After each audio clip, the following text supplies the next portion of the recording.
Tirahin na natin itong mga tol, Devin Haney versus Ryan Garcia, nagharap na naman at nagtrastokan. Kitang-kita nga po dito mga tol, muntik na maghalikan ng dalawa hanggang tinulak ni Devin Haney itong si Ryan Garcia. Ginagawa ng dalawa ang lahat para bumenta ang laban nila ngayong April 20. Naniniwala nga po si Oscar De La Hoya na mataas ang pay-per-view buys ng dalawang to. Posible daw aabot sa million pay-per-view. Hindi pa rin nawawalan ng pag-asa si Oscar De La Hoya na bumenta ang laban hanggang April 20. Samantala sinabi naman ng tatay ni Devin Haney, gusto raw niya patayin si Ryan Garcia. Inuutosan daw niya ang anak niya na si Devin Haney na patayin si Ryan Garcia sa loob ng ring. Hindi lang daw niya paparusahan si Ryan Garcia pero papatayin daw niya ito. Wala daw pakialam itong si Bill Haney kung mamatay si Ryan Garcia sa loob ng ring. Kaya inuutosan ni Bill Haney itong anak niya na parusahan si Ryan Garcia.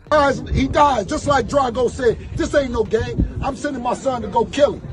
Sa lahat daw ng kalaban ni Devin Haney mga tol, kay Ryan Garcia nang gigil. Kaya magandang bakbakan ito ngayong April 20. So kanino kayo dyan mga tol? Sa akin talaga kung bibigyan ko ng prediction to mga tol, hindi pa rin magbabago. Devin Haney for decision at Ryan Garcia for knockout. Pero pwede rin Devin Haney for knockout kung mapasurrender niya si Ryan Garcia. Lalo na kung mabugbog niya si Ryan Garcia sa corner, pwede sigurong referee stoppage pabor kay Devin Haney. Pero syempre may pag-asa pa rin si Ryan Garcia kung matamaan niya ng solid si Devin Haney. Sa boxing mga tol, pwedeng mabago ang laban sa pamamagitan ng isang suntok.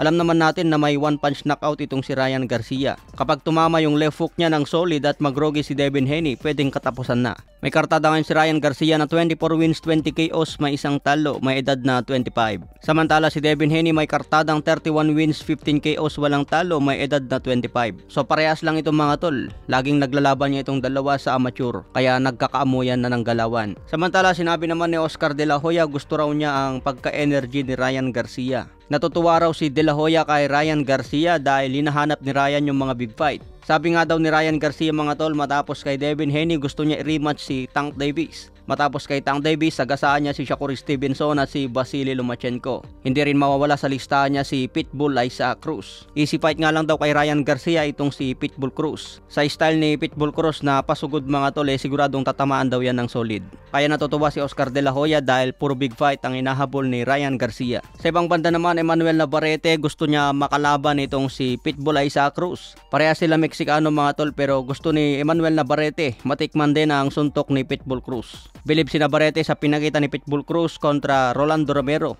Kaya hinahangad ngayon ni Emmanuel Navarrete na sana balang araw makaharap niya si Pitbull Isaac Cruz. Okay mga tol, sa ibang banda, update sa laban ni Jonas Sultan. Makakalaban niya sa June 1 itong si Placidus Nuno na may kartadang 9 wins, 7 KOs, may isang talo. Isang Indonesian itong mga tol at may edad na 27. Ito ang muling pagbabalik ni Jonas Sultan matapos matalo kay Rico Masuda sa Japan. Yung huling talo ni Jonas Sultan natapos nga po yun sa round 1 matapos namaan sa body shot. Kaya abangan po natin ang muling pagbabalik ni Jonas Sultan.